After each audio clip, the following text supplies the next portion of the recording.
Montgomery County. Hell yeah, Big Gretch. Big Gretch in the house.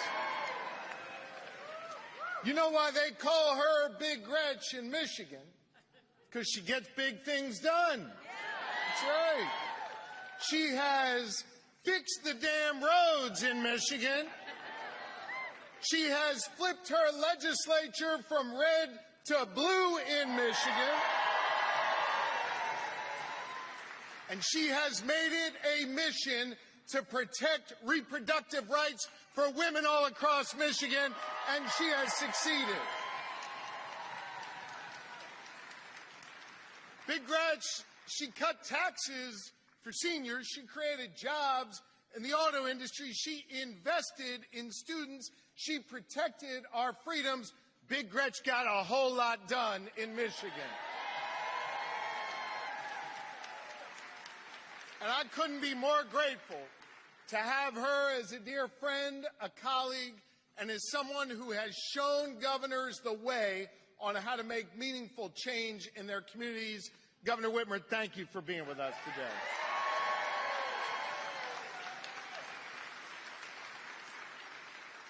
Let me tell you, it is so good to be home. This is the community that raised me. This is the community that taught me so much. We love you, John. I love you back. This is the community where I went out and knocked on 18,000 doors in my neighborhoods in Abington and Upper Dublin.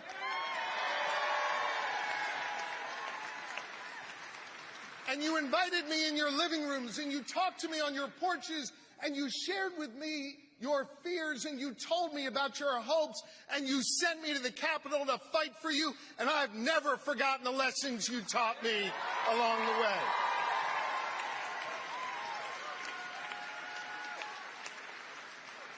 This is the community where I was raised, in the community that my amazing wife, Lori, Pennsylvania's First Lady, sitting right over there,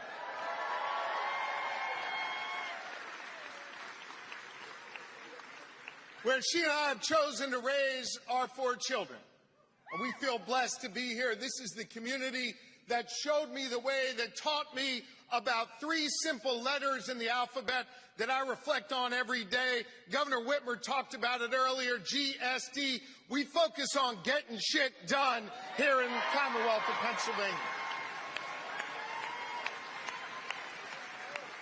It was those lessons that showed me the importance of a quality public education, and as your governor, we've invested more in public education than at any other time in our Commonwealth's history. Great schools for our kids, safe communities, because we've learned you can invest in police and you can make meaningful criminal justice reform. We've done both here in the Commonwealth. When I was on your porches and at your doors, you talked to me about making sure we could breathe clean air and drink pure water. It's right there in Article 1, Section 27 of our state constitution, and we are delivering that here in the Commonwealth of Pennsylvania.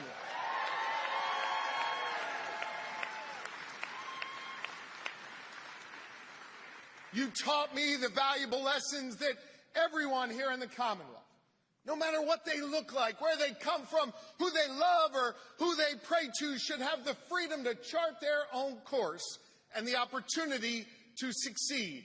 And we have delivered on that freedom agenda for you as your governor.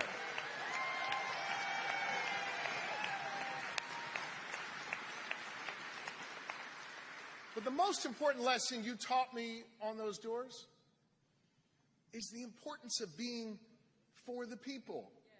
Standing up for the people over the powerful. You know who else stands up for the people every day? Kamala Harris stands up for the people every day. She sure does. She was a prosecutor, a tough-as-nails prosecutor, who went after dangerous criminals, but also had a heart to stand up for our victims. She was Attorney General like me, and let me tell you something. She wasn't afraid to take on the powerful. She took on those opioid companies. She took on the big banks. She took on the polluters. And when she looked them in the eye, she won every single time.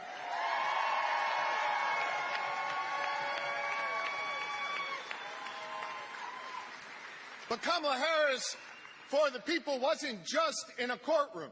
Kamala Harris, for the people, was in the halls of power, the corridors of power. As a United States Senator, she never forgot those lessons she learned fighting for the underdog. She stood up every day as a United States Senator, fighting for the middle class, fighting every day for our working families.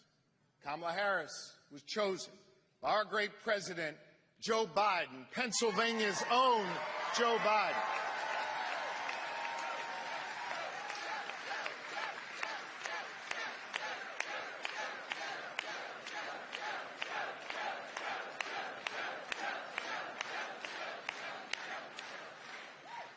He chose Kamala Harris to not just campaign with him, he chose Kamala Harris because he wanted to govern with her and because he knew she was ready.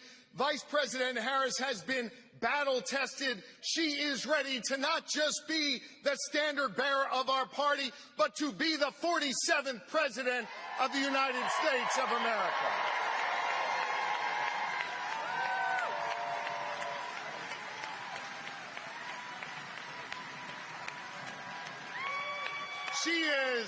She's not only ready, she's damn ready. And you know who else knows she's ready? Donald Trump knows she's ready. And you know how I know this? Because he's afraid to debate her now. Do you see that? And it's not just because she's a skilled debater and a courtroom prosecutor who knows how to make the case. He's afraid to debate her because he can't defend his record. He's afraid to debate her because she knows the truth about how he failed as a president when he had the keys to the White House 4 years ago. I want you to think about it. I know it's hard to think about, but I want you to remember those days. Those days, I know, you got to think about it for a minute. Come on, gang. Those days of chaos. Those days where you didn't want to pick up your phone and look because you just didn't want to know what he did that day. What alliance he broke across the world. What risk he was posing to our communities at home. The chaos that he injected into our lives. We don't want to go back to that, gang. We don't want to go back to that. Hell no, right? He's got a record of failure. Fewer people went to work in Pennsylvania when Donald Trump was president. Fewer roads got repaired. Fewer bridges got built. And let me tell you what else there was less of when he was president. There was less freedom when he was president. Donald Trump packed the Supreme Court with his hand-picked extremists.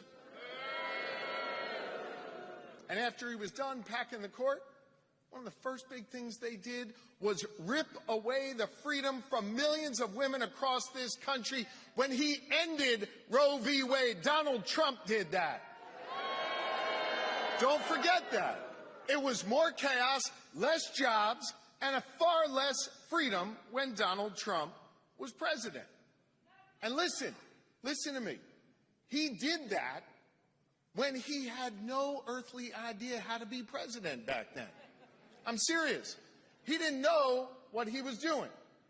And there were a whole lot of guardrails still around Donald Trump when he was president 4 years ago. Now, I want to tell you why you should be extra scared today. Remember that same Supreme Court that he packed in order to rip away women's fundamental freedoms? That same Supreme Court, his buddies he put on there, just ruled that the rule of law doesn't apply to Donald Trump anymore. They literally ruled that. He is dangerous. He is destructive. And the guardrails are off. And here's the other thing. He's told us what he wants to do. Y'all go crack open that whole Project 2025 thing. Go take a look. Go take a look at what his buddies and all his former staff wrote. That is, hold on, I'm going to repeat it. These are not my words. These are words of this guy in the front row. That's some scary shit right there. That's what he just said. It's really scary. It is an agenda to take away more of your freedoms. It is an agenda to use the police and the military in this country to settle scores with his enemies. It's an agenda to pollute our air. And it's an agenda to undermine our public health and our public safety. It's written right there in that whole Project 2025. So the guy's more dangerous because he knows what he's doing. He's got no guardrails around him anymore. And he's told us what he wants to do. What Maya Angelou say, when someone tells you who they are, believe them. Believe them the first time. He's told us what he wants to do. And he has shown us who he is. He has shown us as a guy who doesn't love this country. He really doesn't. You see him every day. He's going on and on about all the bad stuff in this country. Let me tell you something. Here in America, we are producing more energy than ever before, giving us more freedom and more national security. Let me tell you something else. Our economy under Joe Biden and Kamala Harris is growing faster, stronger than ever before, and we are kicking China's butt for the first time in generations. Let me tell you something else. Not just here in Pennsylvania or in Michigan, but this morning in America, more people went to work than ever before in our nation's history. This is a great nation. And so I got a message to Donald Trump. Stop shit-talking America. This is the greatest country on the face of the earth. Let's start acting like it.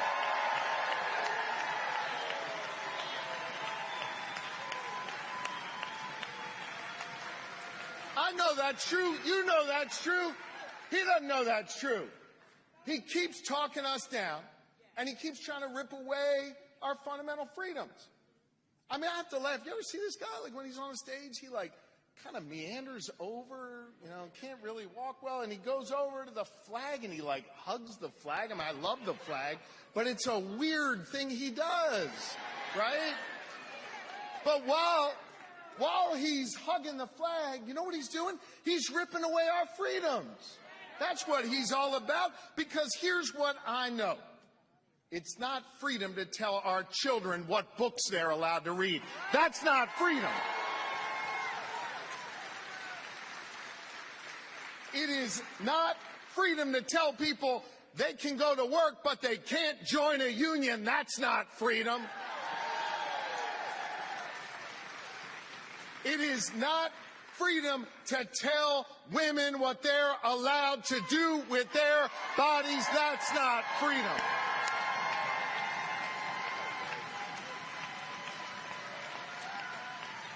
And hear me on this. I know this well because I was Attorney General when he was trying to stop your votes from being counted. It's not freedom to tell people they can go vote, but he's going to pick the winner. That is not freedom, and that is what we have to stop. But you know what we believe in, Pennsylvania? We believe in real freedom in this Commonwealth and in this country. And you know who else believes in real freedom? Kamala Harris believes in real freedom.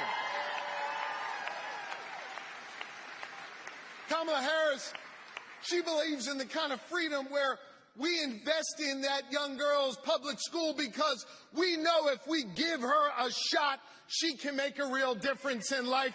That is real freedom.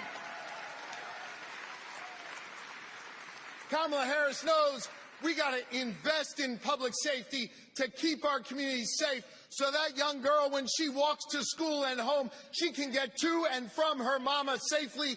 That is real freedom. Kamala Harris knows real freedom means giving everybody in every community, especially communities that have been hollowed out and left behind, economic opportunity. That is real freedom, and that is what we are fighting for. Kamala Harris knows women need to have the freedom to make decisions over their own bodies. Kamala Harris knows people need to have the freedom to marry who they love. I say love is love. Kamala Harris knows real freedom means worshiping where you want, living how you want, and experiencing the bountiful of freedom all across this nation in rural, urban, and suburban communities. That is real freedom, and that is what we are fighting for.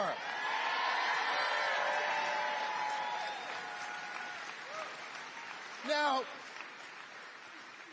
Donald Trump sure is dangerous. And we've seen how close these elections can be. 55,000 votes between Pennsylvania and Michigan back in 2016. It's scary what he's proposed in this Project 2025.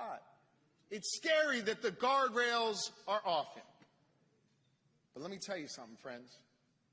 I'm more optimistic than ever before. Than ever before.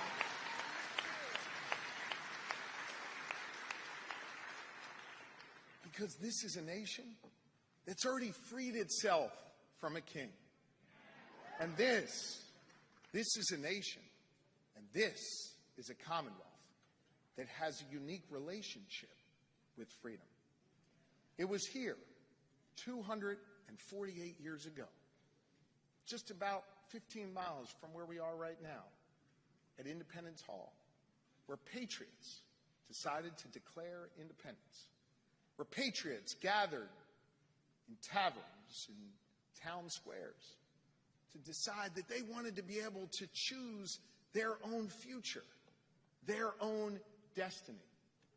That work was here in the Commonwealth of Pennsylvania, the birthplace of democracy. And that work continues and falls to us today. Go back and look at the trajectory of the American story. Over the last 248 years, it's been patriots who have gathered in those taverns, in those town squares, and today on TikTok. Don't laugh about TikTok. That's an important place to gather. But it's been ordinary Americans coming together, rising up, demanding more, seeking justice, seeing something wrong, and trying to make a right in their communities. You see, the story of America, the progress that we have made here, hasn't just been made by powerful people with titles next to their names. It's been made by all of you, deciding that we want to go in a different direction, deciding that we would stand up to kings and instead stand together with patriots. You see, the reason why I am optimistic is because we have been here before. And as a nation, we have always come through it. We have always gotten better. We have always gotten stronger. We have always gotten more just as a society.